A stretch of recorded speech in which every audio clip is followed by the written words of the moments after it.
Olá, boa noite a todos. Bem-vindo ao programa Espiritismo na Prática.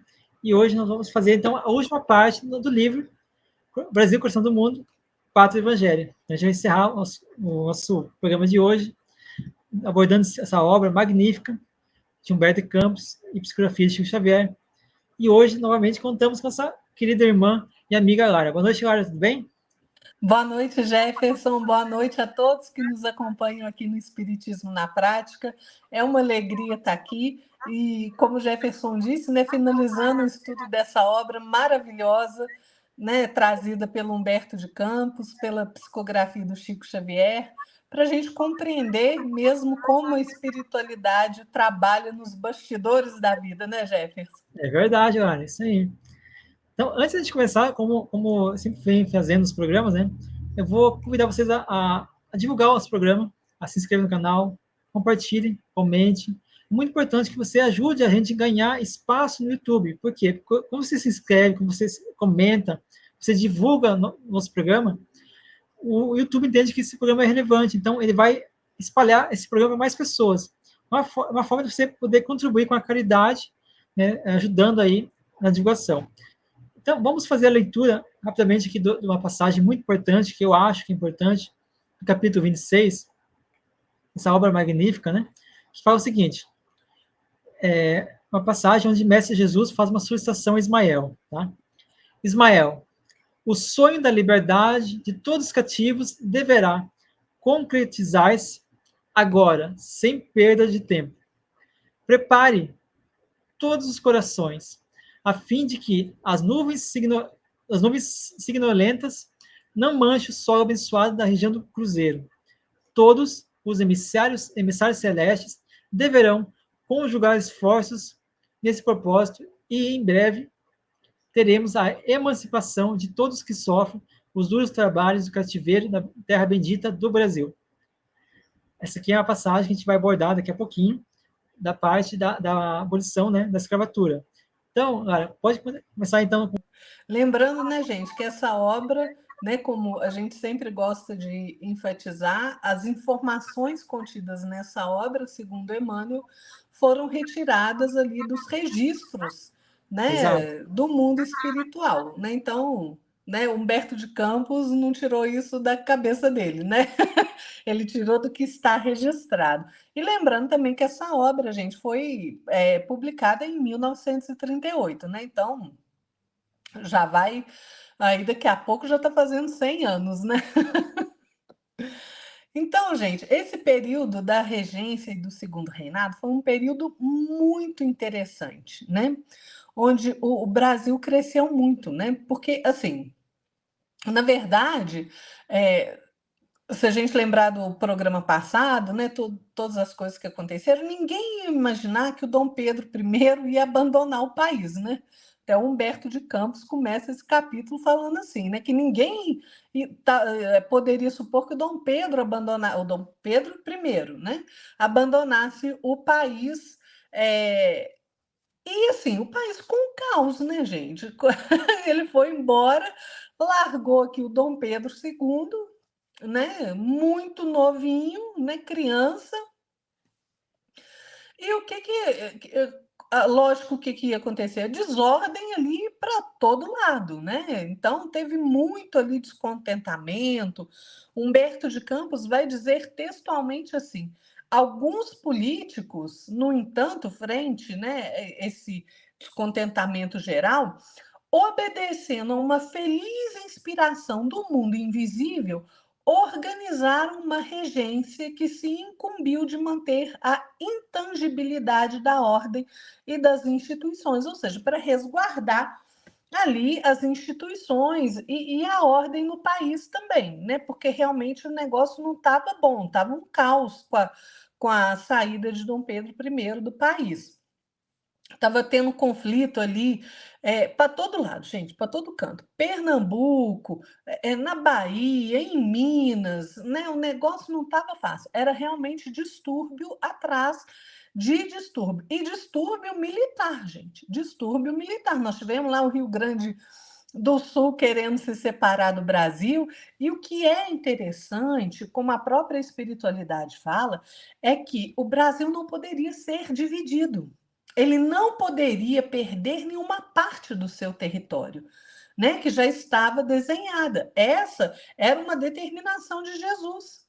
E os espíritos ali, sob o comando de Ismael, fizeram de tudo para que realmente nenhuma parte do Brasil fosse separada da outra, né? É, esses distúrbios militares, gente, que estavam proliferando por toda a parte, estavam exigindo muito sacrifício e muita dedicação daqueles brasileiros que eram verdadeiros patriotas, né? Parece que a história se repete, né, Jefferson? É impressionante como a gente anda em ciclos, né? Então, assim, no norte do país estava uma confusão louca, né? O Humberto de Campos vai dizer assim: olha, o norte do país vivia sob o regime do sangue e da morte. Para vocês verem o tamanho da confusão que estava lá. Por quê? Com a saída de Dom Pedro I, aí eles começaram assim, gente, os portugueses que aqui ficavam estavam sendo assassinados, estavam sendo ali achincalhados, estava realmente uma confusão mesmo. Protesto para todo lado, às vias de uma guerra civil. Né? O que estava acontecendo, na verdade, era uma guerra civil, né? Humberto de Campos fala assim que essa guerra civil no norte do país, ela durou um tempo, continuou ali por alguns anos, né? Ali perto das matas, né? Se estendeu até ao Pará, né? Então, assim, foi um período muito complicado. Teve governadores ali que foram trucidados realmente, né? Pela confusão e pela desordem. A preocupação da espiritualidade é que a pátria do evangelho estava atravessando uma situação tão perigosa, né, do ponto de vista social e político. Por quê? Porque o partidarismo, olha de novo as coisas repetindo, o partidarismo, né, estava envenenando o ambiente, né, com as paixões desenfreadas, né, e o Humberto de Campos vai falar assim, olha, que se não fossem os mananciais do pensamento e da economia fixados por Ismael nas regiões do Rio, São Paulo e Minas, né? A gente sabe que esses três estados aí foram muito e são até hoje muito importantes, né? É o esteio do Brasil, porque energeticamente falando, né, gente? São Paulo, Rio e Minas, né? Então, assim, estava difícil segurar a estabilidade nacional. Então, eles estavam preocupados do Brasil não resistir, né, a esse elemento embrutecido que ia eliminar para sempre a unidade territorial do Brasil. Se naquele momento, nas circunstâncias que o Brasil vivia, se fosse perdida alguma parte do território, não ia voltar a ser o que era, gente. Então, existia toda uma preocupação ali da espiritualidade a respeito disso, né? Então, assim, depois de uns 4 anos ali com a regência, havia muita preocupação. E quem era o regente? Eu não estou me lembrando aqui agora quem é, mas a regência passa para Diogo Antônio Feijó, que era um padre, né? E o Feijó, gente, ele era muito enérgico. Ele era realmente muito enérgico, né? Ele foi regente e ele era filósofo, ele era, como eu disse, ele era um sacerdote católico, né? Mas ele foi também um grande estadista, viu? E ele foi um dos fundadores do Partido Liberal, né, naquela época. Então, gente, o Feijó, ele permaneceu ali, se eu não me engano, até 1835, eu acho que foi isso. Mas foi quando, não, 1835 foi quando o Rio Grande do Sul, lá em Bento Gonçalves, lá um militar chamado Bento Gonçalves estava lá insuflando o povo lá para poder separar o Rio Grande do Sul, né? Que foi a Revolta Farroupilha, né? Todo mundo aí já estudou a história lá no ensino médio, né? Mas o que que acontece? A Revolução Farroupilha, gente, ela foi um movimento separatista. Então a gente vê, no norte do país, a gente estava com confusão. Aqui no meio, aqui, né, no nosso sudeste hoje, estava cheio de confusão. Lá no sul, o negócio estava cheio de confusão, né? Então, o que que acontece? Em 1836, eles fundaram no Brasil o Partido Conservador, que foi uma aliança entre liberal e alguns ali que se designavam restauradores, né? E a nação ali estava caminhando para um parlamentarismo. E o Feijó, que era o regente, ele falou assim: olha, assim não é possível governar de forma eficiente, não. E aí ele renuncia ao cargo, né? Chama quem passa a ser o novo regente é o Araújo Lima, né? Que era uma autoridade ali das forças oposicionistas. Mas o que é interessante a gente perceber, Jefferson, é que assim, nessa época, lá no reinado, né, quando o Brasil ainda era império, a imprensa brasileira, gente, ela já estava dando sinais desde ali que o negócio não estava bom para o lado dela, né? Por quê? Porque a imprensa, ela antes tinha ali uma palavra de conciliação, de concórdia, e começou a não ser assim, né? Principalmente depois do desencarne ali, da morte de Evaristo da Veiga, né? Que foi um grande jornalista. Então, o que que acontece? A imprensa não estava mais cumprindo a sua tarefa de acordo com o que era para ser feito, né? Mas aí a gente vê que hoje está acontecendo a mesma coisa, né? Então, assim, a imprensa era considerada antes como se fosse assim um sexto sentido do povo, né? Mas o negócio não estava muito bom também para o lado da imprensa. E o que que acontece? A confusão, gente, era tão grande. Vocês podem ler o livro lá que o Humberto de Campos vai explicar direitinho, mas a confusão estava tão grande, que em 1840 o negócio chegou num ponto de exaltação do espírito da nação que eles acabaram solicitando a declaração de maioridade de Dom Pedro II, né? Porque ele ainda era menor. E ele estava com 15 anos só em 1840. E o que que acontece? Eles procuram ali, constitucionalmente, isso não era possível, mas eles arrumaram um jeito ali e dentro de alguns dias o Dom Pedro II foi aclamado e no ano seguinte, 1841, ele então é declarado imperador do Brasil, né?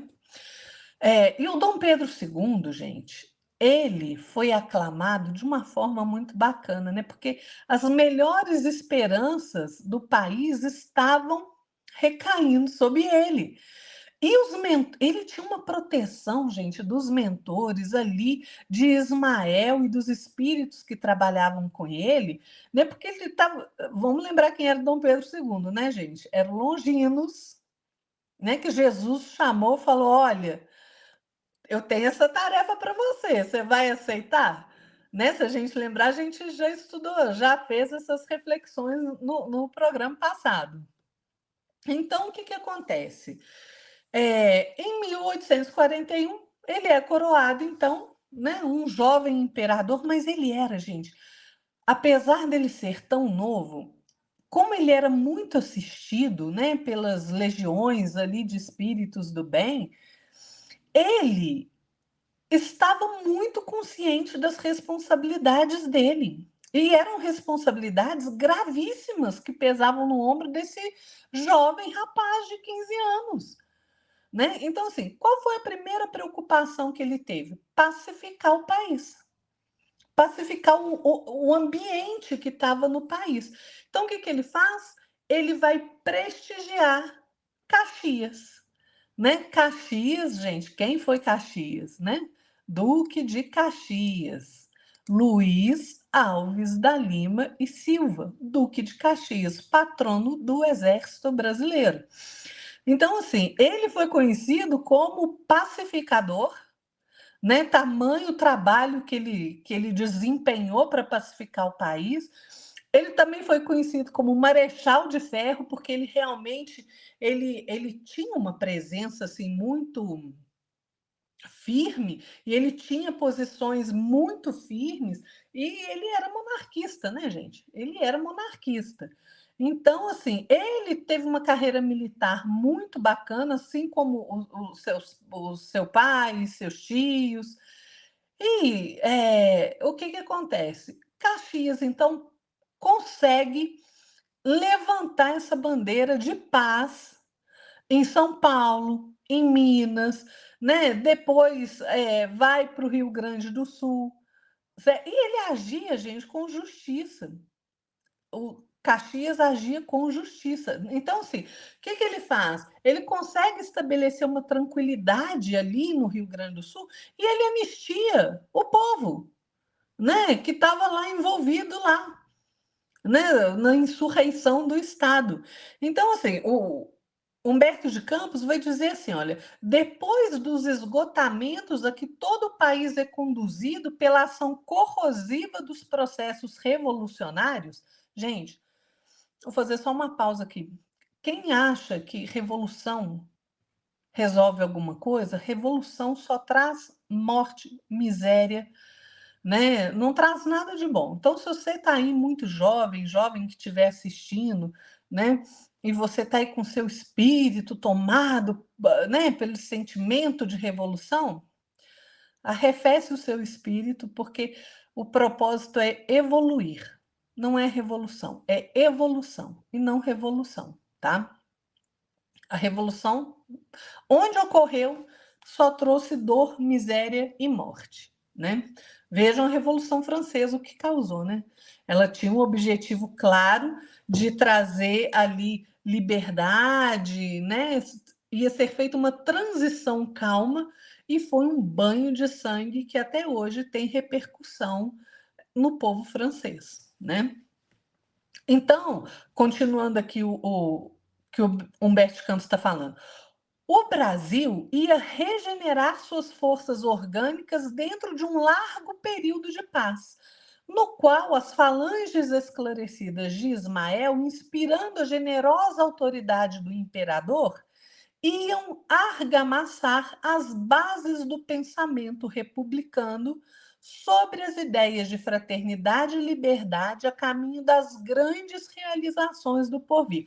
Vamos lembrar que quando Jesus chama Longinos, ele já avisa Longinos que a tarefa dele ia ser árdua, que ele ia ter muito trabalho, que ele ia ser lembrado posteriormente, mas que ele também ia passar pela provação de ser expulso do país.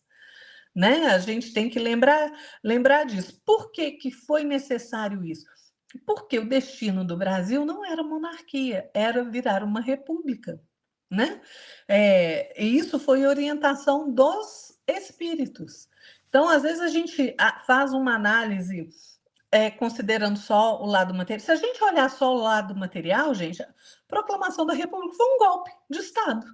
Se a gente olhar só pelo material. Mas quando a gente junta a questão espiritual, a gente percebe que essa era a necessidade que os espíritos planejaram para o Brasil, né? Jesus, Ismael e todos esses espíritos aí mais evoluídos que dirigem, né? Que tomam conta ali de nações, de coletividades inteiras.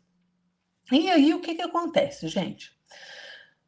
o Brasil comete ali um dos seus maiores pecados que nós estamos resgatando, terminando de resgatar como coletividade agora, foi a Guerra do Paraguai, né?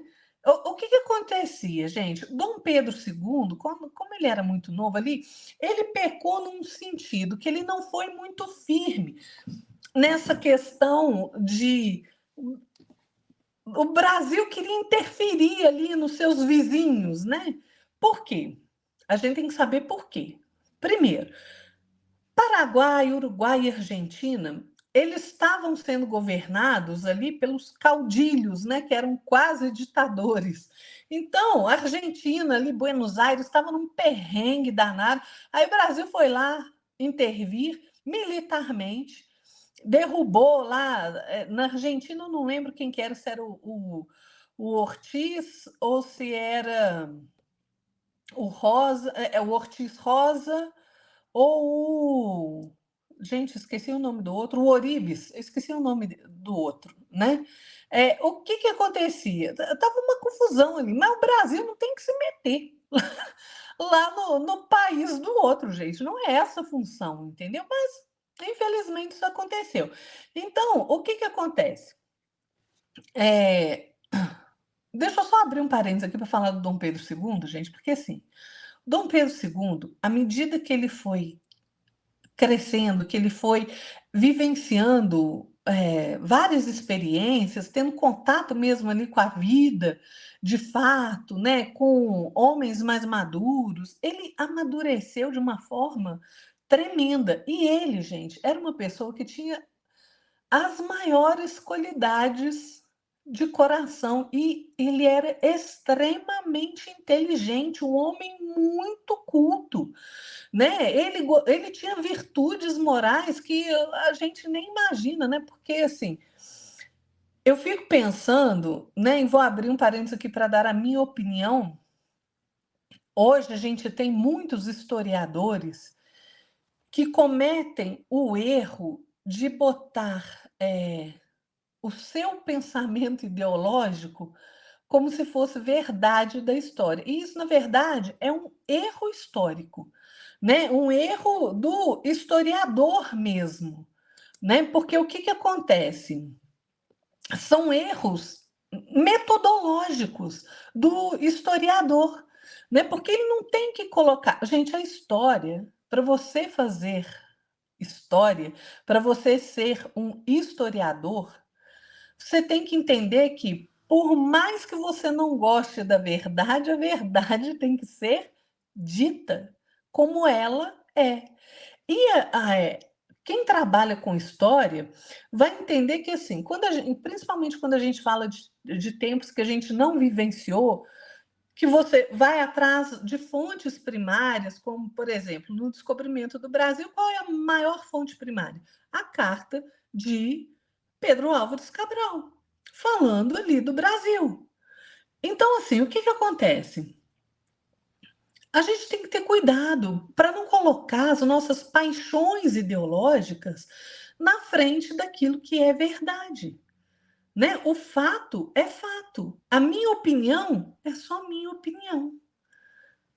Tá? Então, tem muitos historiadores hoje que falam muito mal de Dom Pedro II, né? E ele era falam até que ele era uma pessoa de pouca inteligência, e é completamente o contrário, né? A gente não pode permitir que esses personagens da vida, da história do nosso país, sejam denegridos de forma tão contundente, porque não são assim. Então, a verdade, ela tem que ser dita.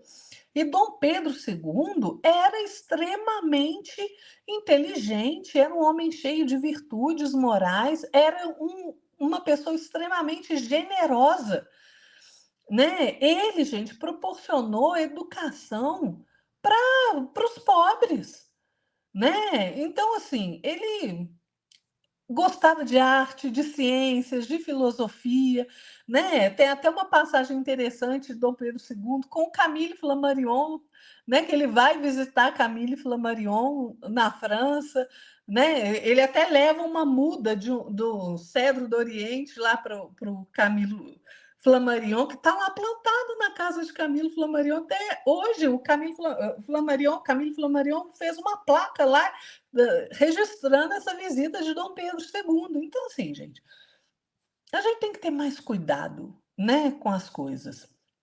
Mas aí, voltando para os acontecimentos aqui, o Brasil, gente, não tinha nada que ir lá se meter na vida do vizinho. Ok, se meteu, beleza, ajudou ali acabar ali a desmontar ali aqueles governos ali que estavam pendendo para ditaduras, né? Tirando a população ali, o sossego da população. E olha para vocês verem a importância de Dom Pedro II, né? Em 1850, ele, através dele ali, ficou suprimida o tráfico negro no Brasil, né? Ele nunca foi, ele nunca gostou dessa questão da escravidão, viu, gente? Dom Pedro II. E aí, essa questão dos escravos foi muito interessante, sabe por quê? Porque, assim, Dom Pedro entendia, até por influência da espiritualidade, que o processo de liberação, né, de encerramento, de abolição da escravidão no Brasil tinha que acontecer paulatinamente e não de uma vez só. E eu vou explicar por quê. O que acontece? Vocês, né, quem gosta de história e procurar saber o que aconteceu nos Estados Unidos foi assim, né? Foi decretado o fim da escravidão e o que aconteceu? Uma guerra tremenda, né? Que ficou conhecida como a Guerra da Secessão, né? Por quê? O que aconteceu com esta lá nos Estados Unidos? O que aconteceu com eles lá?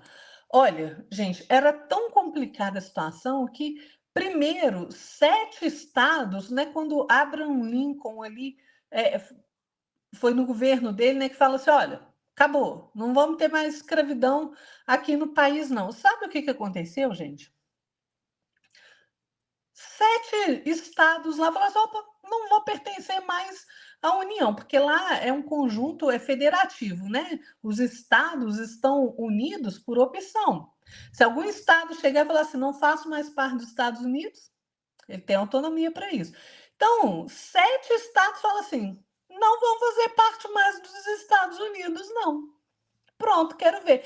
E com isso, mais outros estados vieram atrás. E aí, gente, foi assim um período sangrento da história americana, por conta dessa ruptura brusca. É claro que ninguém queria escravidão, mas quando esse sistema já está instalado, para você romper, num país, gente, do tamanho do Brasil, do tamanho dos Estados Unidos, tem que ser feito passo a passo. Porque senão, olha quanto tempo durou a Guerra da Secessão, né? Os Estados Confederados ali resolveram, beleza, não quero mais fazer parte aqui, e ficou ali aquela confusão, né? Foi uma guerra civil violenta que teve, trouxe pobreza para a nação. Então, gente, Dom Pedro não queria isso. E aí, o que ele faz? Ele vai articulando ali para que sejam feitas leis, né, para que aconteça realmente a abolição da escravidão no Brasil. Mas deixa eu voltar aqui um pouquinho para trás, por quê? Humberto de Campos vai dizer que as falanges de Ismael, elas não descuidavam aqui do Brasil, né? Então, o que eles passaram a fazer? Foram trazendo espíritos para colaborar, né, com Dom Pedro II, que foi um grande imperador. Então, quem aparece nessa época? Barão de Rio Branco, Barão de Mauá, Castro Alves, Pedro Américo, que nasceram, encarnaram no mundo material com essa missão de evoluir, acabar com a escravidão, de ter uma evolução política no país, né?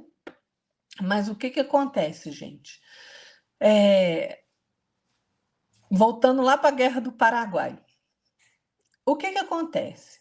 O Brasil, então, começou a querer interferir ali nas questões da Argentina, do Uruguai, principalmente. Por quê? Porque a gente tinha o Ortiz Rosa e o Oribes estabelecendo ali o regime no Uruguai e na Argentina de crueldade mesmo, de tirania. E eles provocavam o Brasil, gente. Eles realmente provocavam o Brasil para o Brasil tomar alguma atitude, né? Eles, que eles faziam? Eles invadiam ali aquelas regiões ali do Rio da Prata, né? E faziam uma confusão danada, gente. Então, o que acontece? Eles vão, combatem ali esses dois militarmente, né? Ganham. E o que acontece? Acontece uma coisa interessante, viu, Jefferson? Tava todo mundo comemorando ali, né? Lá no palácio ali, comemorando que derrotaram ali os caudilhos, né? Da Argentina e do Uruguai. Dom Pedro II estava ali nessa comemoração e ele fica ali alguma coisa angustiado, ele não estava se sentindo bem com essa situação porque ele não queria a guerra, né? E ele se retira então para poder orar, fazer uma prece. Ele vai para o oratório particular dele. Olha que interessante. O Humberto de Campos vai contar que com esse espírito de prece, né, de elevação do pensamento a Jesus, ele começa a adormecer. E quando ele adormece, ele é conduzido a uma esfera ali de beleza esplêndida, que ele não consegue nem narrar como é bonito o lugar para que ele foi levado, né? Ele foi desdobrado, né, gente? Ele acha que foi um sonho, mas ele foi desdobrado, né? E ele, para você ver, ele percebe que aquele lugar é familiar para ele, né? Porque ele já esteve ali. E aí o que acontece? Jesus aparece para ele, né? Vai lá puxar as orelhas do Longinos, que agora é Dom Pedro II, né? E ele fica ali estupefato, ali atônito com a presença de Jesus, e Jesus vai falar para ele assim: Pedro, guarda a tua espada na bainha, pois quem com ferro fere, com ferro será ferido.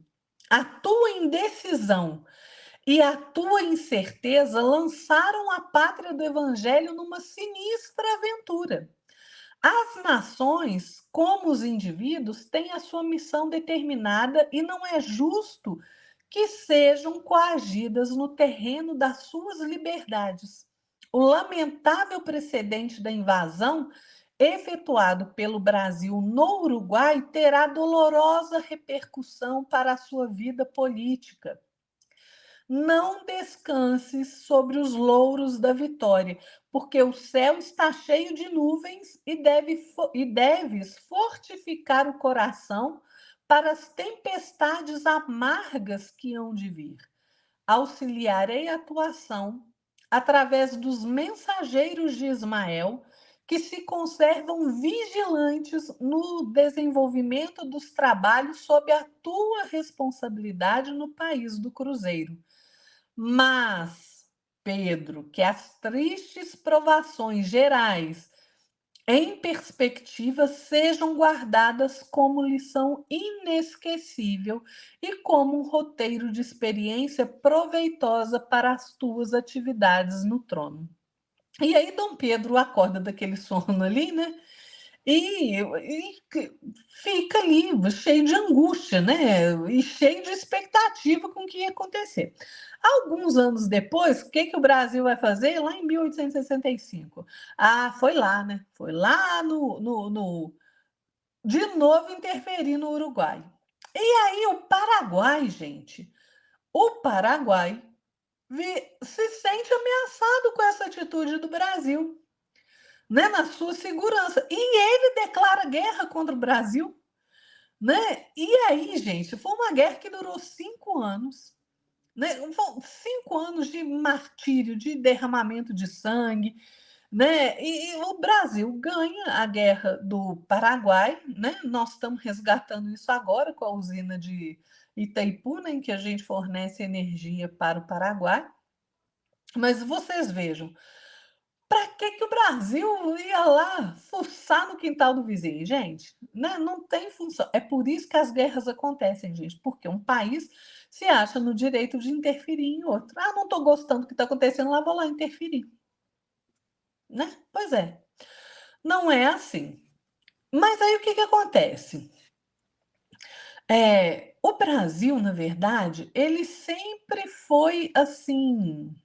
Ele nunca gostou, gente, de se envolver nessas coisas de derramamento de sangue, não, né? Então, na guerra do Paraguai, a gente teve ali batalhas ali em Curupaiti, Lomas Valentinas, Tuiuti, Curuzu e Tororó, que foi uma batalha ali que ficou famosa, né? Todo mundo já ouviu falar da Batalha de Tororó, de Riachuelo. E o que acontece?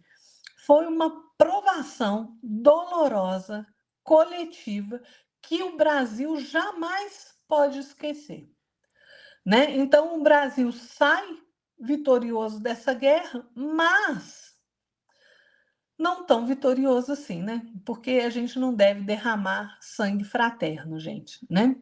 Nunca mais o Brasil se utilizou de intervenção indevida em outro país, né? Jefferson, quer falar alguma coisa?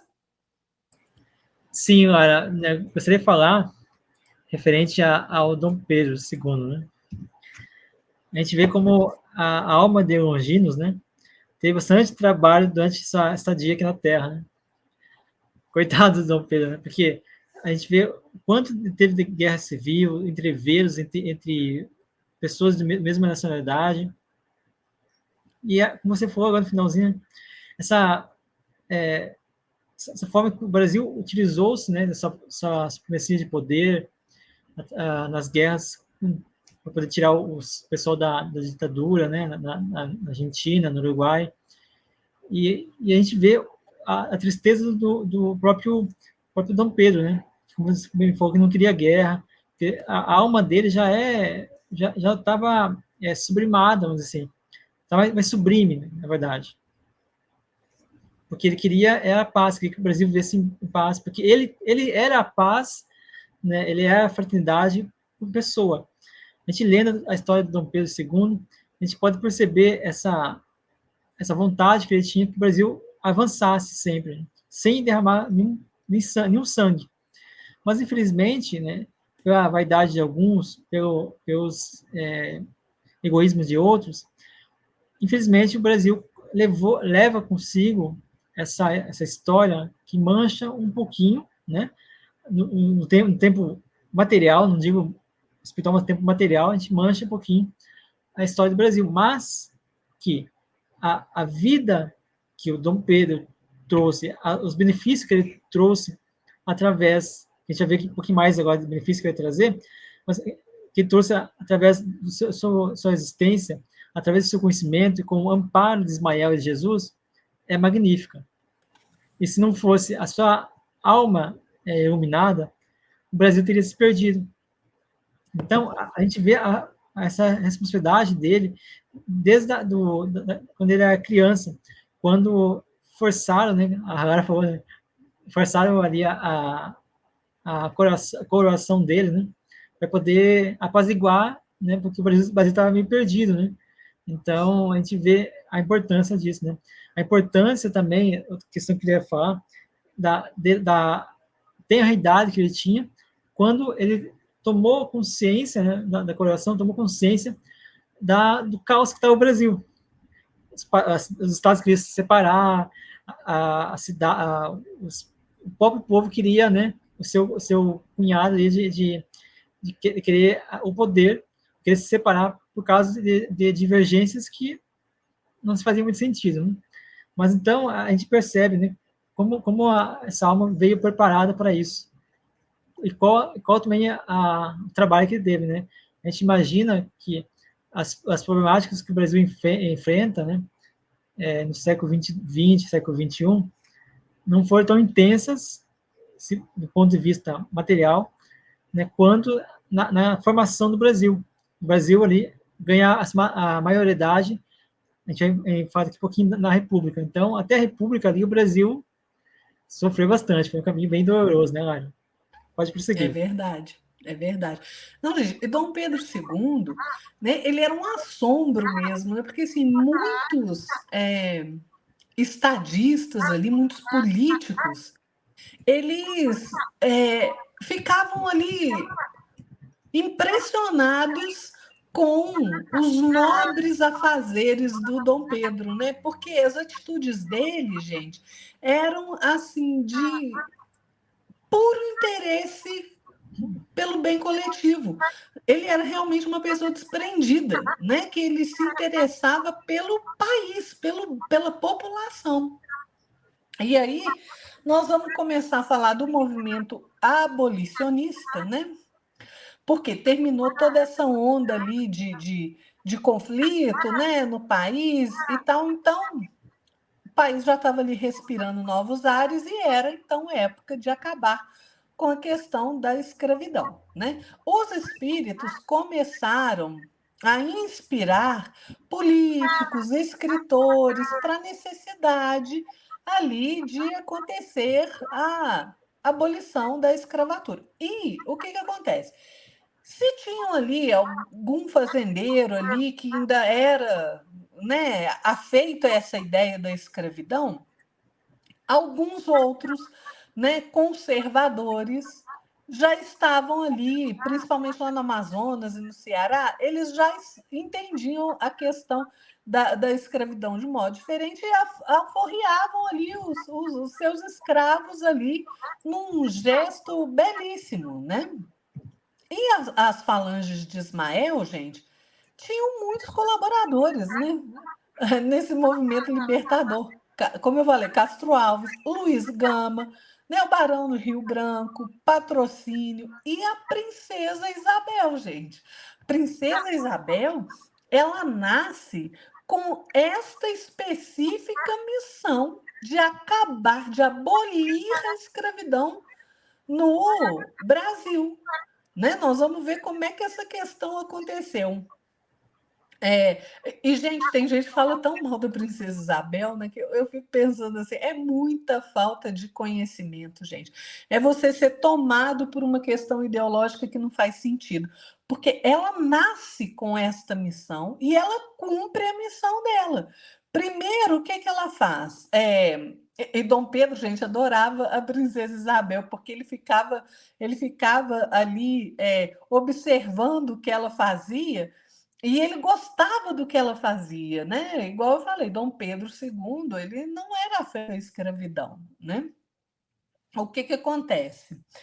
O Dom Pedro, ele estava ali, ele era uma pessoa, né? Como eu falei, muito inteligente, então ele estava antenado no que estava acontecendo lá nos Estados Unidos, né, com essa guerra civil ali por conta da abolição da escravidão da forma que ocorreu lá nos Estados Unidos. Então ele começou a pensar assim, olha, a gente não pode ter mais guerra, mais luta, né, por envolvendo ali uma multidão apaixonada e delinquente. A gente tem que fazer as coisas direito aqui. Então, a princesa Isabel sanciona a lei do ventre livre, em 1871. Né? Ou seja, ali já começou um movimento de extinção gradual do cativeiro, da escravidão. Né? A princesa Isabel, gente, ela era muito. ela prestava muita atenção nessa questão que incomodava demais, né? Então, ela vai e sanciona ali a lei do ventre livre. Claro que aqueles que eram mais exaltados ali na questão da abolição da escravidão, não bastou a lei do ventre livre, né? Então, o que que acontece? Mesmo durante esse período ali que foi assinado a lei do ventre livre, foi surgindo no povo uma ideia republicana, né, de tornar o Brasil uma república, né? Isso foi um sentimento que foi sendo tomado ali pela população também. E olha para vocês verem a estirpe de Dom Pedro II, que ele jamais cortou, jamais foi falar mal dessa questão do povo querer uma república. Ele não coibiu esse movimento. Não, ele somente observou. Né? E, aliás, gente, ele era um verdadeiro democrata, né? E ele ali alimentava toda essa questão de democracia, de liberdade, né? O Humberto de Campos vai dizer assim que nos espaços, né, no cosmos ali, Ismael e suas falanges procuravam orientar os movimentos republicanos e abolicionistas com alta serenidade e esclarecida prudência, no propósito de evitar os abomináveis derramamentos de sangue nos desvarios fratricidas. Então, vocês vejam a importância de Dom Pedro II, porque ele poderia ter feito como fez os Estados Unidos, ter causado uma guerra civil, poderia ter feito como outros reis, imperadores fizeram, né, sufocando o movimento abolicionista, e ele não fez nada disso, gente, né? Não fez exatamente nada disso. O que acontece também é que nessa época, Humberto de Campos vai falar que Ismael ele já estava construindo ali uma célula, né, para obra do Evangelho no Brasil, né? Essa célula, segundo Humberto de Campos, foi ali esse movimento todo para federalizar o movimento espírita, que foi a criação da Federação Espírita Brasileira, né?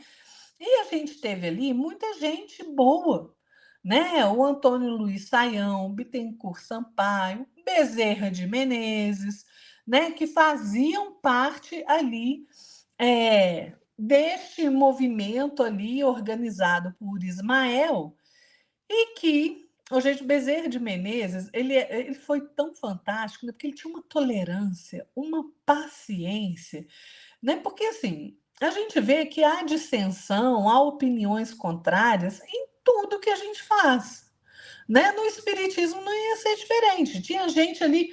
O que que acontece, gente? Às vezes a gente abre campo para ser influenciado por agentes das trevas. E o que que acontece? É claro, às vezes você está com um problema ali, ou pela sua invigilância você está fazendo algo de errado, as trevas vêm, gente, e tentaram o tempo inteiro derrubar o espiritismo, tentam até hoje.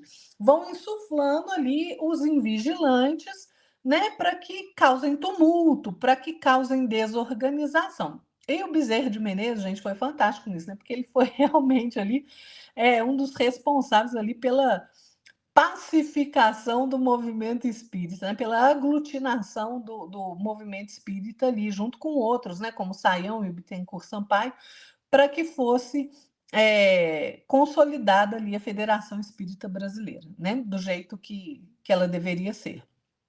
E o que que acontece? Foi até criado um grupo, né? Que eles chamaram de Grupo Ismael, né? Que foi um grupo ali que tinha uma compreensão mais elevada, mais harmônica, com mais responsabilidade das atividades que eles deveriam ter, né? E o Bezerra de Menezes ali, como eu falei, né? Ele foi um verdadeiro apóstolo na preparação ali fraterna dos grupos para que a gente ficasse ali à sombra da bandeira de Ismael, né? E aí, gente, Ismael, então, volta a sua atenção, olha os desdobramentos espirituais, né? Ele volta a sua atenção para a questão da escravidão, para o movimento abolicionista, que tinha que ser resolvido ali de uma forma harmônica para que não causasse uma guerra civil no país, como aconteceu nos Estados Unidos. E aí Ismael estava muito preocupado, né? Claro que quando ele está muito preocupado, ele vai atrás de quem? De Jesus. E aí Jesus vira para ele e fala assim: Ô Ismael, presta atenção aqui, menino. Ele fala assim: olha, o sonho de liberdade de todos os cativos deverá ser concretizado agora, sem perda de tempo. Então, Jesus falou para ele: olha, as coisas precisam acontecer nesse momento. Prepararás todos os corações a fim de que as nuvens sanguinolentas não possam manchar o solo abençoado da região do Cruzeiro. É aquilo que o Jefferson falou lá no início. Todos os emissários celestes deverão reunir esforços nesse propósito, e em breve teremos a emancipação de todos os que sofrem os duros trabalhos do cativeiro na terra bendita do Brasil.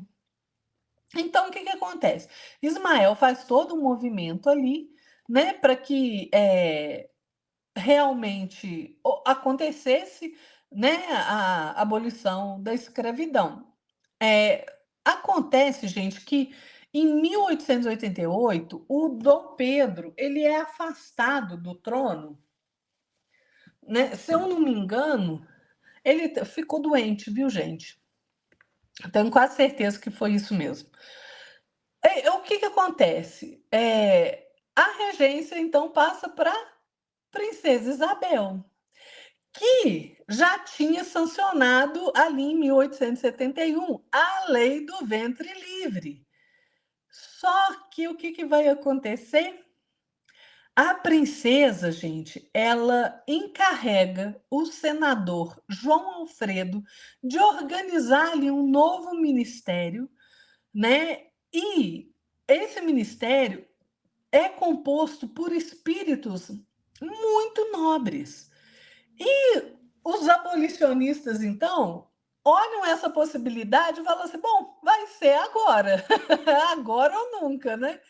Em 13 de maio de 1888, né, sob a admiração ali e respeito de Dom Pedro II, a princesa Isabel, então, cercada de entidades misericordiosas, angélicas, entidades de luz, sanciona sem nem hesitar a lei áurea, a lei de abolição da escravidão no Brasil. Gente, o Humberto de Campos faz uma narrativa belíssima desse acontecimento, porque ele vai falar assim: nesse dia inesquecível, toda uma onda de claridades compassivas descia dos céus sobre as vastidões do norte e do sul da pátria do Evangelho.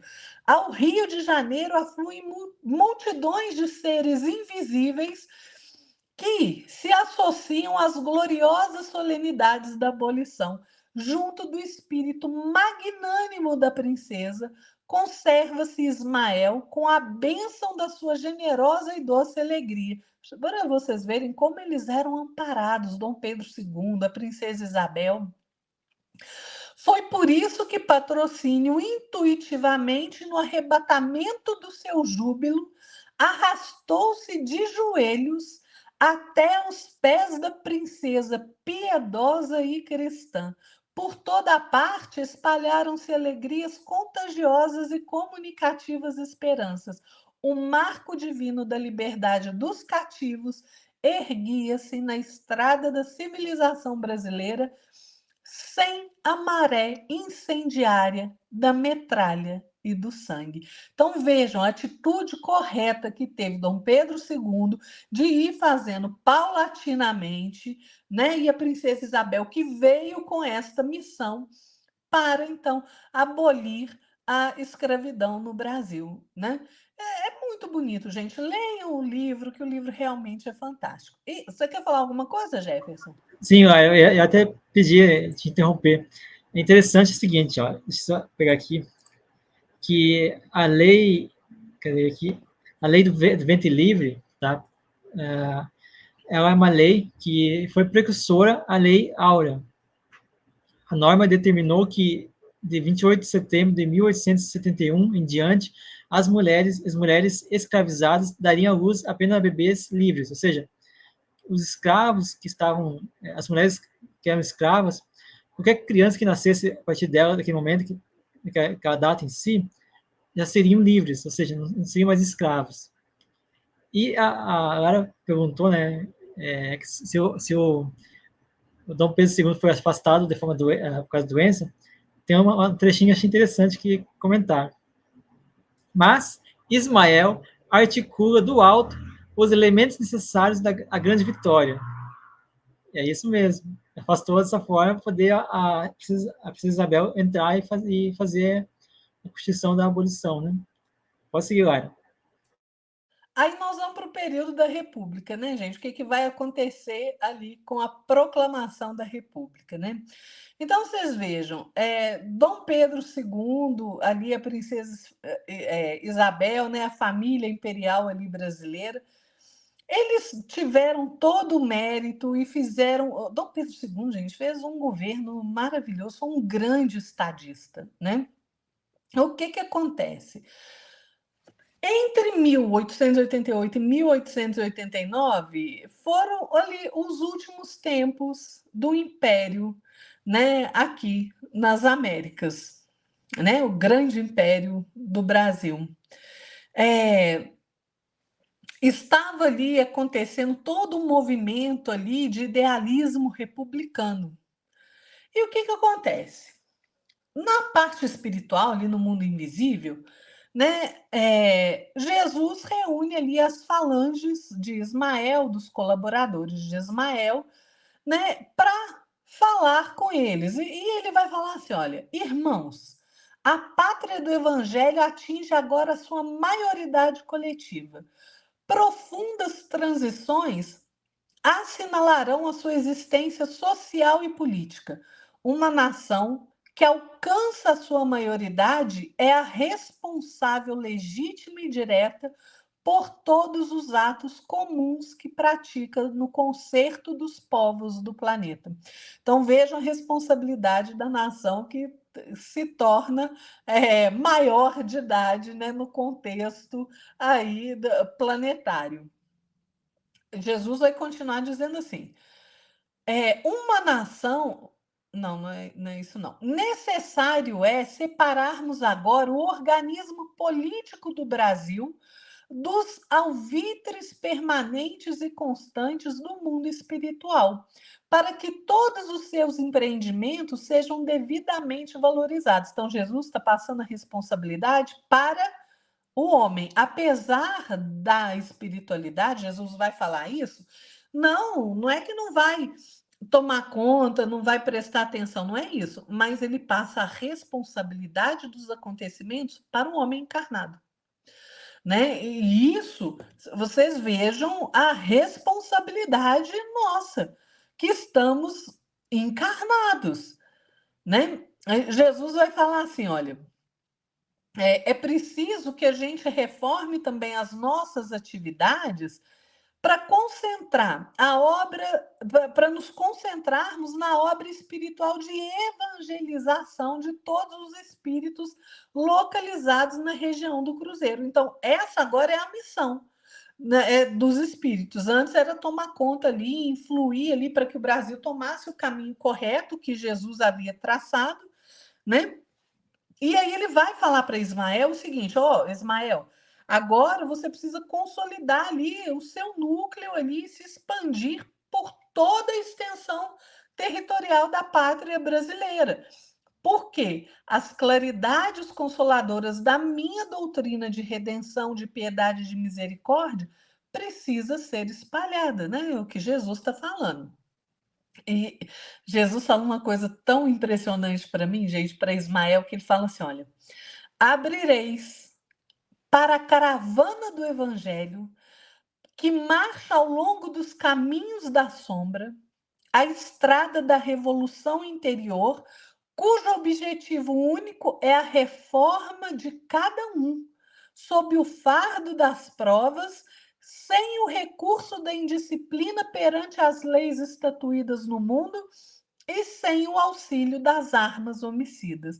Então, vejam que bonito. Jesus está falando que Ismael vai abrir ali, né, a caravana do evangelho. E ele está falando assim, a maior revolução que acontece é no interior do homem, ou seja, o melhoramento de cada um, sem você se rebelar pelas provas que você tem que passar, sem você se indisciplinar contra as leis de Deus e sem você utilizar ali armas homicidas, né, que matem o outro.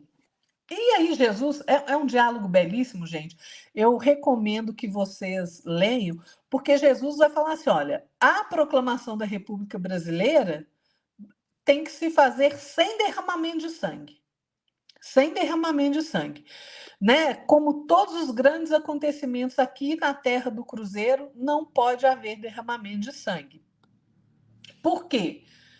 Olha o que Jesus vai falar. Doravante, o Brasil político será entregue à sua responsabilidade própria. Essas transições serão realizadas acima de todos os cultos religiosos, para que todas as conquistas se verifiquem fora de qualquer eiva de sectarismo, de separação, né? O que vai acontecer, gente? Né, Jesus fala assim, ó, nós temos que acordar a alma brasileira aí para as doces alvoradas do novo dia, que é os dias do Evangelho. Então, gente, as falanges ali do infinito, elas vão se reunir ali para atender essas determinações de Jesus e vão preparar ali o último grande acontecimento político, que é a proclamação da República, né? E aí a gente vê que em 15 de novembro de 1889 acontece, então, de modo pacífico, por conta que Dom Pedro II não quis retalhar a traição que ele recebeu.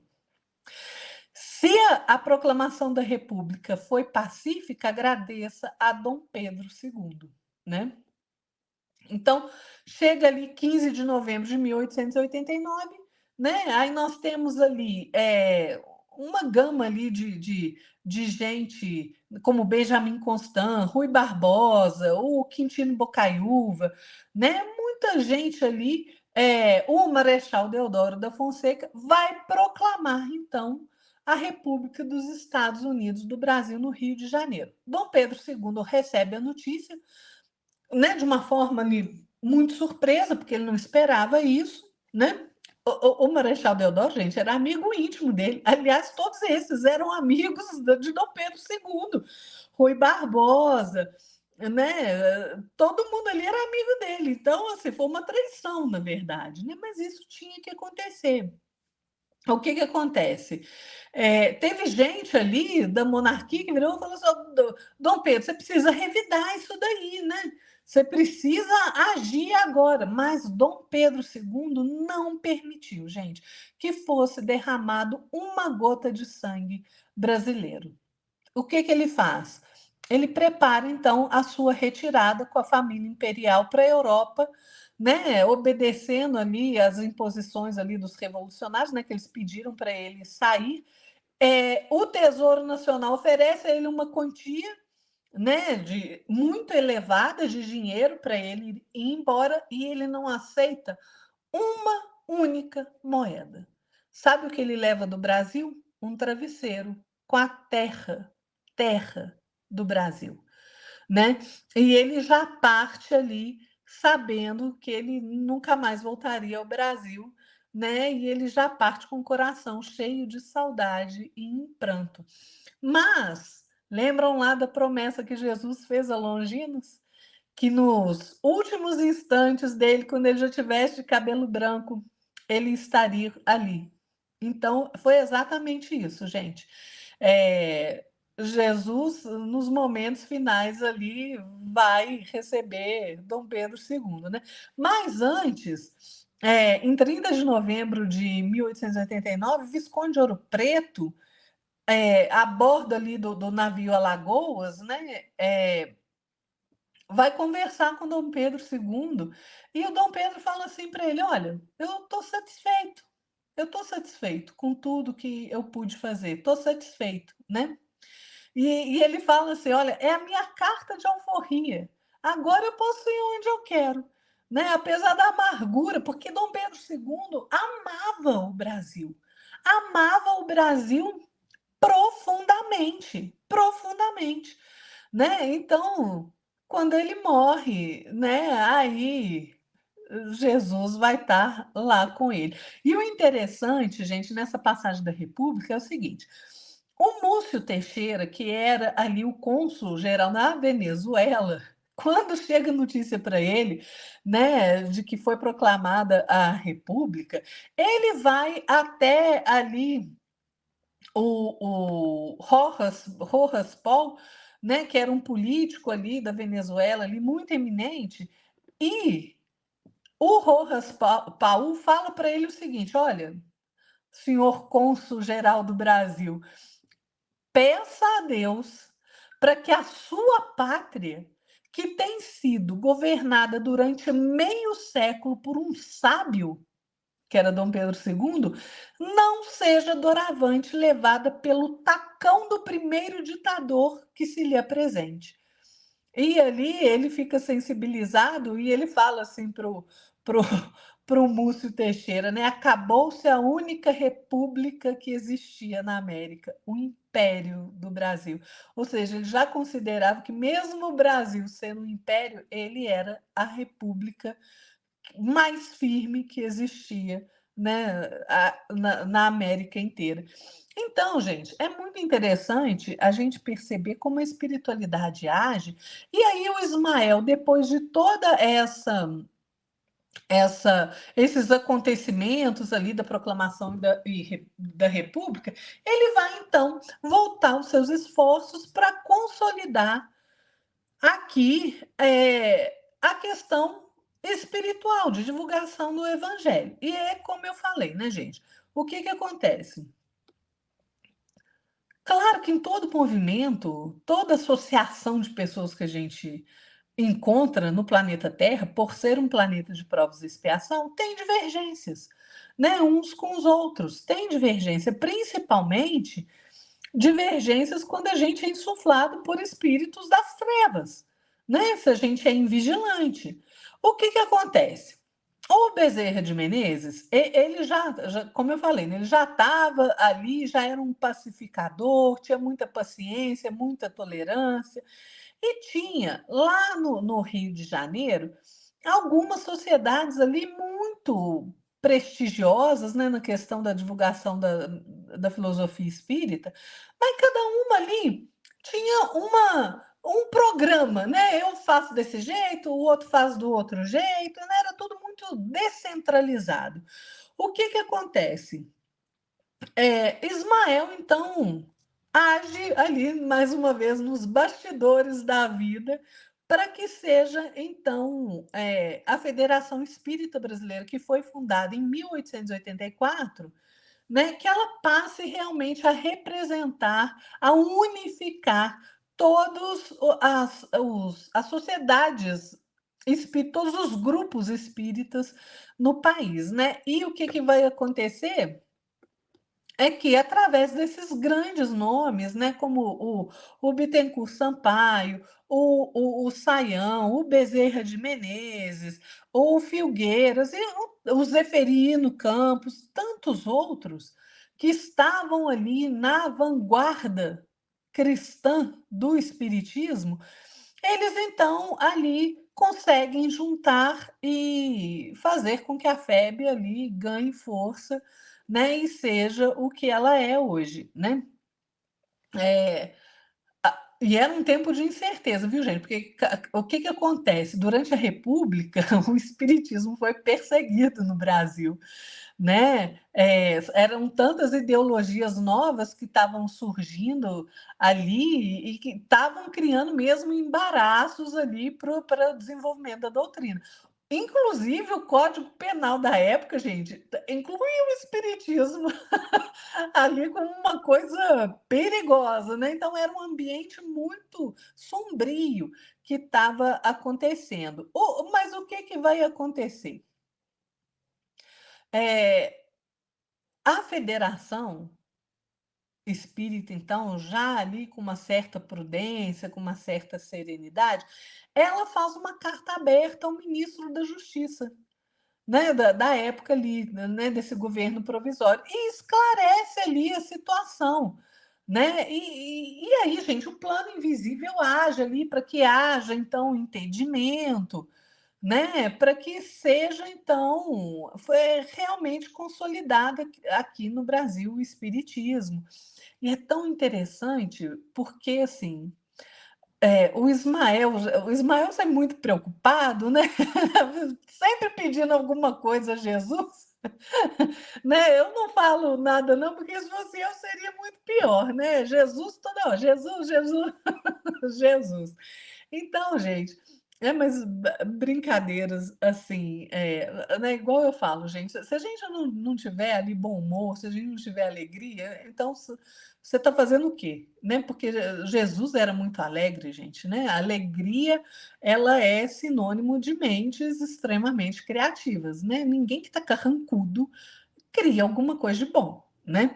Então, o que, que vai acontecer? Ismael socorre lá outra, outra vez, né? Pede socorro a Jesus e Jesus vai falar assim: olha, Ismael, nós vamos concentrar agora todos os nossos esforços para que se unifiquem os meus discípulos encarnados para a organização da obra impessoal e comum que iniciaste na Terra. Na pátria dos meus ensinamentos, olha que bonito que Jesus fala: o Espiritismo será o cristianismo revivido na sua primitiva pureza e faz-se mister coordenar todos os elementos da causa generosa da verdade e da luz para os triunfos do Evangelho. Então, Jesus pede ali que ele procure em todas as agremiações da doutrina espírita, né, todos esses grupos, as pessoas ali que teriam condições mesmo, né, que fossem devotas, tivessem devotamento à causa de Jesus, que fossem serenas, né? E assim, gente, é que Ismael consegue, então, no ano de 1893, né,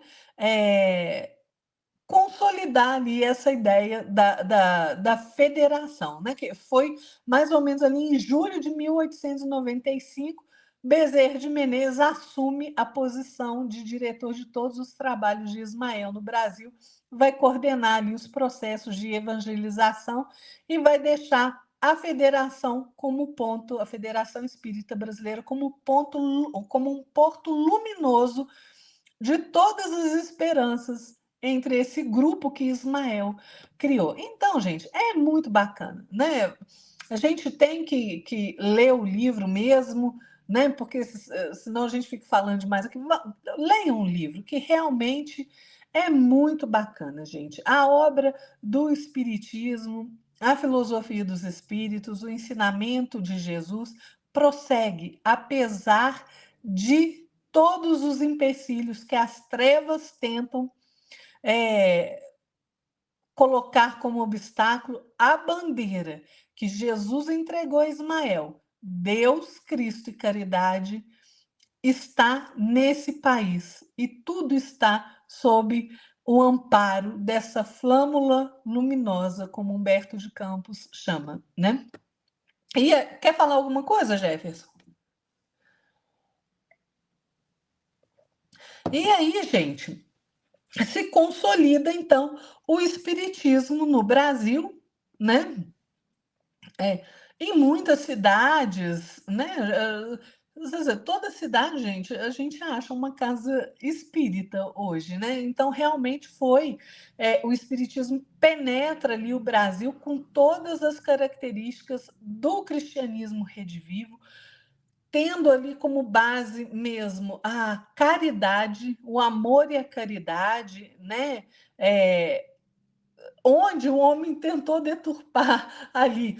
Ismael vem e age para que o caminho seja consertado, porque a base do espiritismo é a caridade, né? Tanto que Kardec diz que fora da caridade não há salvação. Não é fora do espiritismo, é fora da caridade, né?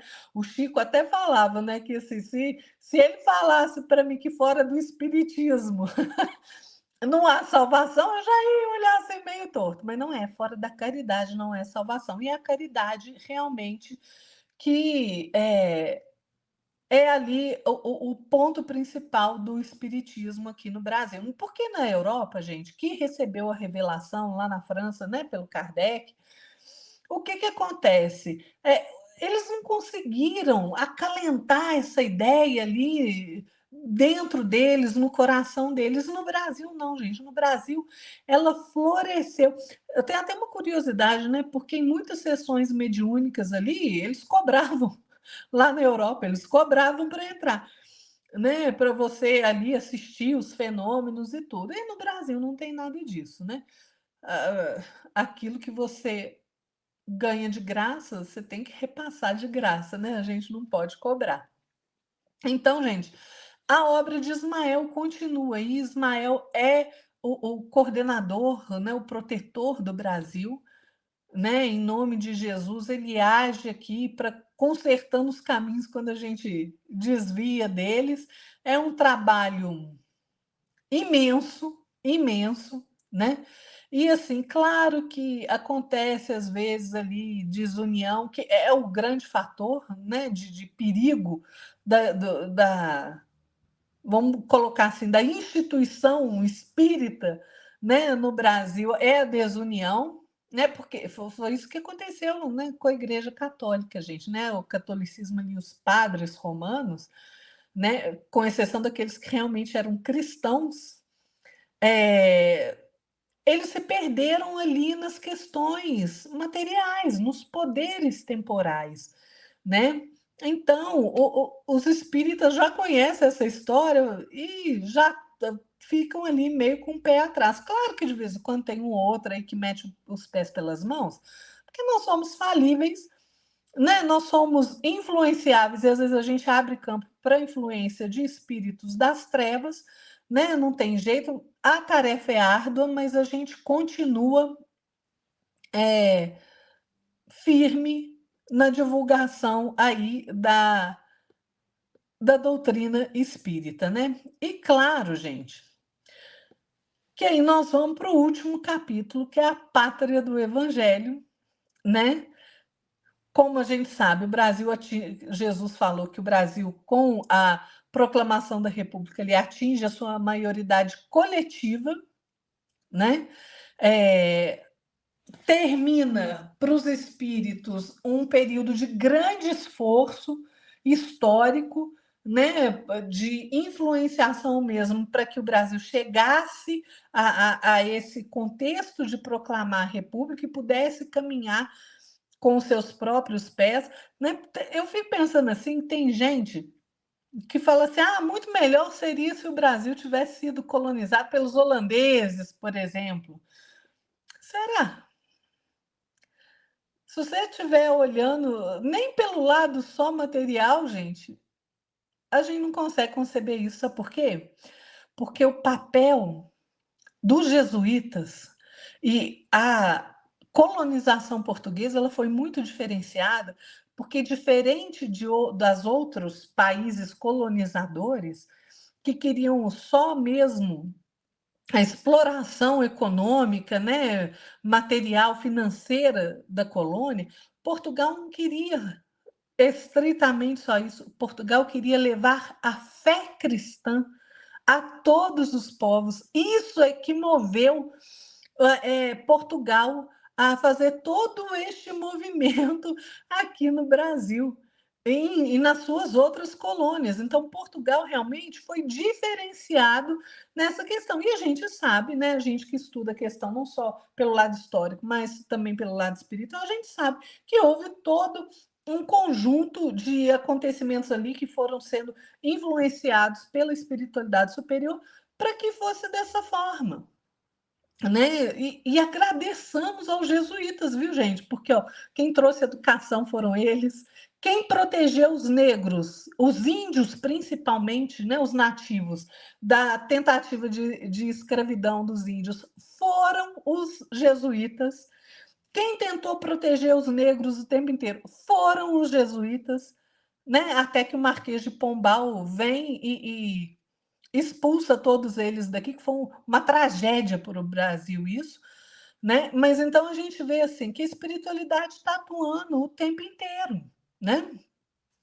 E o que eu acho interessante nesse capítulo, ô Jefferson, é exatamente o que Humberto de Campos coloca da questão da educação. Da educação, né? Porque, olha, ele vai falar assim, olha, trazendo alguns apontamentos da história espiritual do Brasil, foi tão somente, ele fala que o objetivo dessa obra, né, é encarecer a excelência da sua missão no planeta, demonstrando simultaneamente que cada nação, como cada indivíduo, tem sua tarefa a desempenhar no concerto dos povos. Todo país, gente, toda nação tem ali é, a sua contraparte espiritual, os espíritos superiores trabalhando para conservação, para o bem daquele país. Se a gente que está encarnado não escuta, aí o problema é nosso. Entendeu? A gente que mete os pés pelas mãos e depois vai colher. Quem planta más sementes vai ter uma colheita má também, né? Mas Humberto de Campos vai falar o seguinte, que o maior problema aqui no Brasil é o da educação nacional. Gente, ele está falando isso lá em 1938. Não mudou nada, só piorou, né? Por que ele fala dessa questão da educação? Porque é preciso, gente, que a população tenha educação. E não só educação intelectual, educação espiritual também, porque só assim que a gente vai chegar no objetivo de pátria do evangelho, né? Então, assim, Humberto de Campos vai falar, por exemplo, da questão da contribuição estrangeira no Brasil, né? Que tem muita gente aí que acha ruim, não sei o quê, que isso e aquilo. Gente, a contribuição estrangeira no Brasil, ela é indispensável. Mas sabe qual que é a coisa que mais ameaça a estabilidade? É exatamente a educação, a falta da educação. A falta da educação, porque sem a educação a gente não compreende nada do que acontece. A gente fica, né, ali como folhas ao vento, de um lado para o outro. Né? E Humberto de Campos discorre tão bem sobre essa questão, né, da questão, por exemplo, dos estrangeiros no Brasil, que ele vai falar assim: você está reclamando aí, lá naquela época, né? Que, por exemplo, lá no sul do país as escolas falam em alemão. Ok, mas alguém quis ir lá dar aula lá? Né? Porque era remoto ainda. Alguém quis ir lá dar aula? Né? A questão ali de ter muito agrônomo japonês no Amazonas. Algum dos agrônomos brasileiros quiseram ir lá desbravar? Pois é isso que acontece, gente. Nós temos a responsabilidade das escolhas na nossa mão, mas a gente tem que entender que cada escolha que a gente faz tem uma consequência. Tanto é assim que Humberto de Campos vai falar. Eu acho que esse é o parágrafo mais citado da obra do Humberto de Campos, porque ele vai falar assim: olha, nesta época de confusão e amargura, quando, parece que ele está falando para hoje, viu, gente? Quando, com as mais justas razões, teme-se por toda parte a triste organização do homem econômico, da filosofia marxista, ele diz com todas as palavras, gente, que vem destruir todo o patrimônio de tradições dos que lutaram e sofreram no pretérito da humanidade. As medidas de repressão e de segurança devem ser mobilizadas a serviço das coletividades e das instituições, a fim de que uma onda inconsciente de destruição e morticínio não elimine o altar de esperanças da pátria. E que o capitalismo, visando a própria tranquilidade coletiva, seja chamado pelas administrações ao debate, a incentivar com seus largos recursos a campanha do livro, do saneamento e do trabalho em favor da concórdia universal. Gente, mais claro que isso, né? E Humberto de Campos ainda vai falar assim: olha, nós não vamos aqui falar do período depois da República, por quê? Porque ainda tem gente encarnada, gente dessa história encarnada. Então seria uma intervenção indébita, né, nas iniciativas dos empreendimentos dos vivos, né, dos encarnados.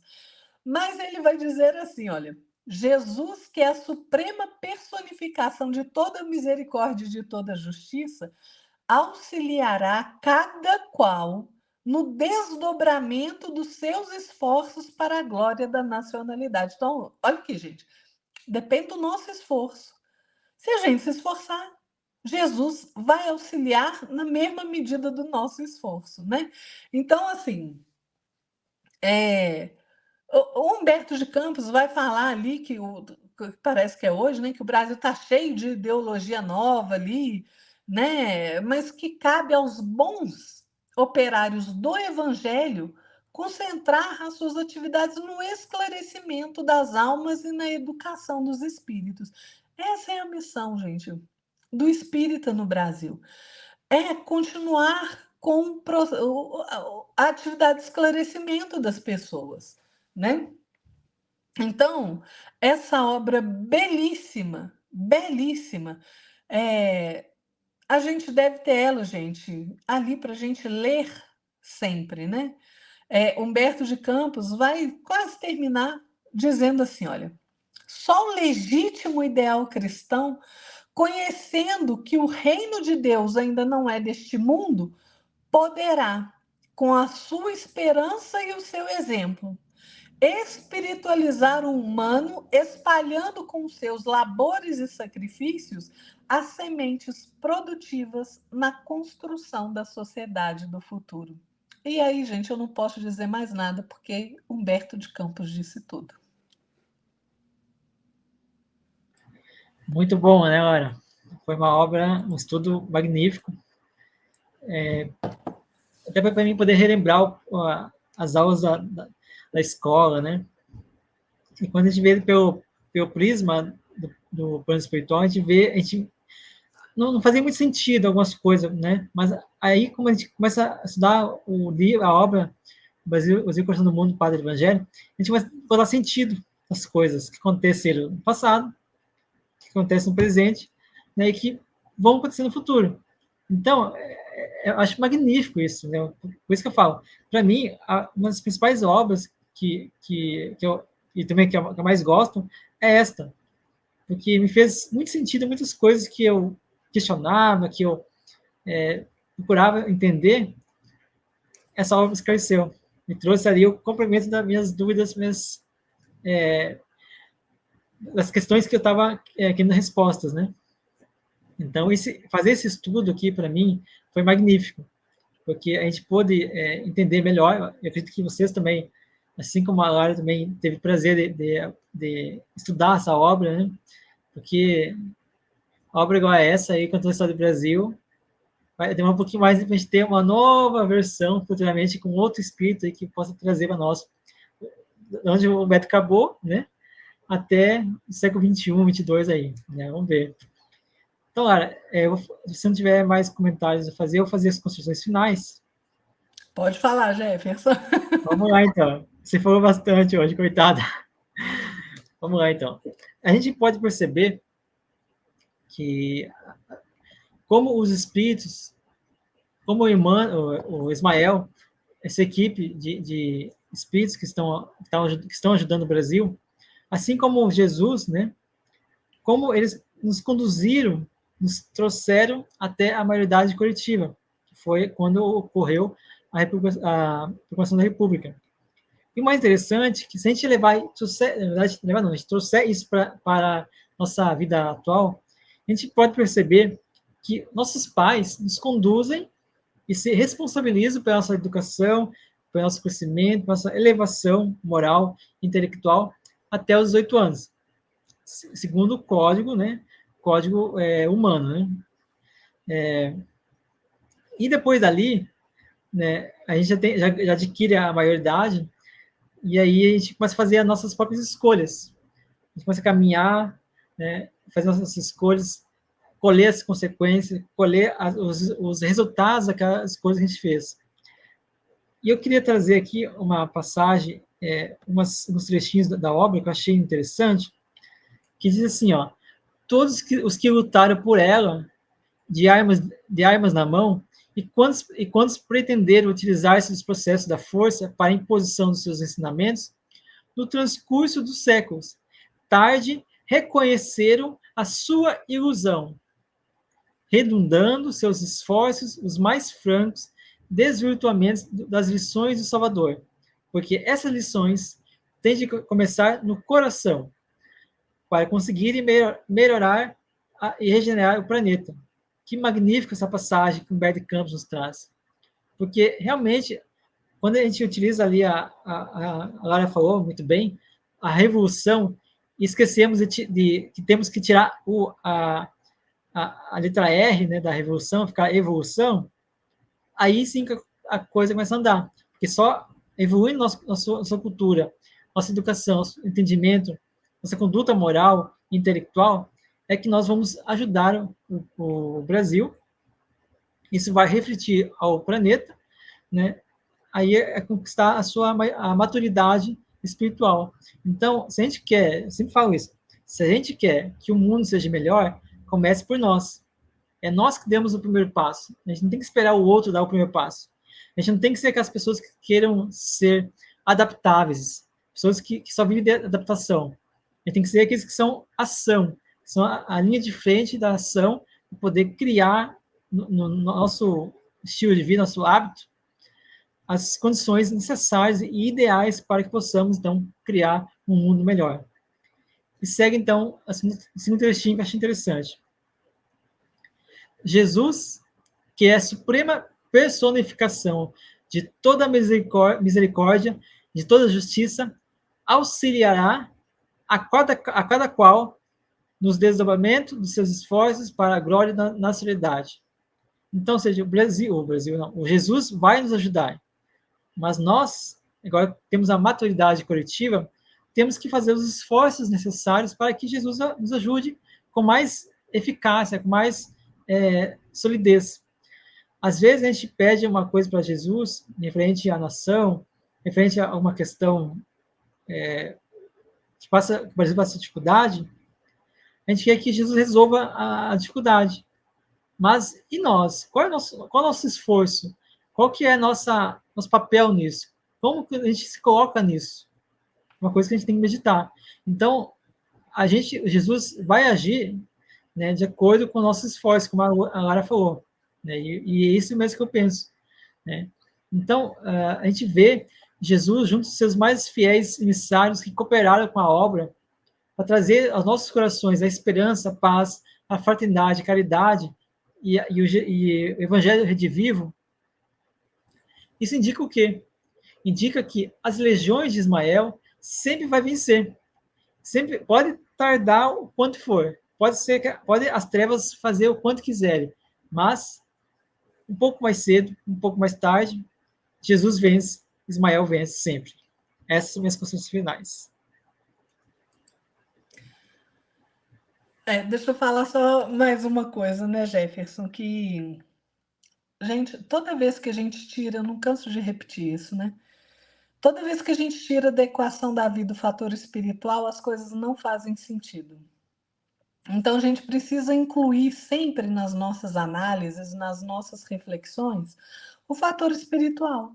Mesmo que você não tenha conhecimento ali dos bastidores, né? E a maioria de nós não tem, nós temos que pensar assim: bom, o que está acontecendo lá de lá para isso estar acontecendo aqui?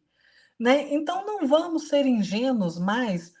A gente precisa já sair dessa infância espiritual que a gente se encontra e utilizar nossa capacidade de raciocinar para que a gente faça análises mais profundas, análises mais coerentes, fora de ideologias, fora de qualquer preconceito. Né? Vamos olhar a verdade, porque, gente, a verdade é absoluta, ela não é relativa. Né? Kardec fala isso, a verdade é absoluta, porque senão ela não seria verdade. Não é, eu não tenho a minha verdade, você a sua verdade. A verdade é uma. Nós é que enxergamos de acordo com o nosso grau evolutivo aquela pecinha ali da verdade. E nós vamos construindo ali o nosso quebra-cabeça da verdade. Cada um vai encaixando ali as peças de acordo com as suas experiências, mas a verdade é absoluta. Então, vamos criar o hábito de incluir nas nossas reflexões sempre o fator espiritual. Ele não pode ficar de fora da equação da vida, porque nós somos espíritos, né? Nós não somos matéria. Nós só estamos vestidos nesse corpo de carne. E muita gente me pergunta assim, né, Gerson? Mas o Brasil vai ser em algum momento, né? As coisas estão tão difíceis, o Brasil vai ser o coração do mundo pátria do evangelho? Não, ele já é. Ele não vai ser. Ele já é. É só a gente perceber as coisas que estão acontecendo e como a espiritualidade atua. É claro que nós vamos evoluir muito ainda, mas essa é a determinação do Cristo, que aqui seja a pátria do Evangelho, o coração do mundo. Então, se é determinação do Cristo, já é. Não vai ser, já é. É isso mesmo, Lara. Concordo com você. Ipsis literis, né? Então, chegamos ao final desse programa. Espero que vocês tenham gostado dessa maratona, dessa jornada de estudo referente à obra Brasil, Coração do Mundo, Pátria do Evangelho, que é uma obra magnífica. Recomendo vocês lerem e estudarem, e apontando, vai lendo um parágrafo e faz uma anotação, né, medita sobre aquela passagem. É muito interessante você fazer esse tipo de estudo, porque você acaba buscando conhecimento até nos livros, né, nas obras. Você vai ver que vai engrandecer muito o seu conhecimento, o seu entendimento das coisas, que como o Brasil teve esse caminho, né, essa história, até chegar no dia de hoje, né? É muito importante. Então, agradeço a presença de todo mundo, né? Obrigado por tudo. Boa noite, Lara. Até a próxima. Boa noite, Jefferson. Até a próxima. Boa noite a todos que nos acompanharam aí nessa série.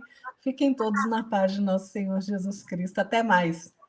Que assim seja. Se inscreva no canal, comente, compartilhe, divulgue. E eu espero você então no próximo programa, domingo agora. Até mais.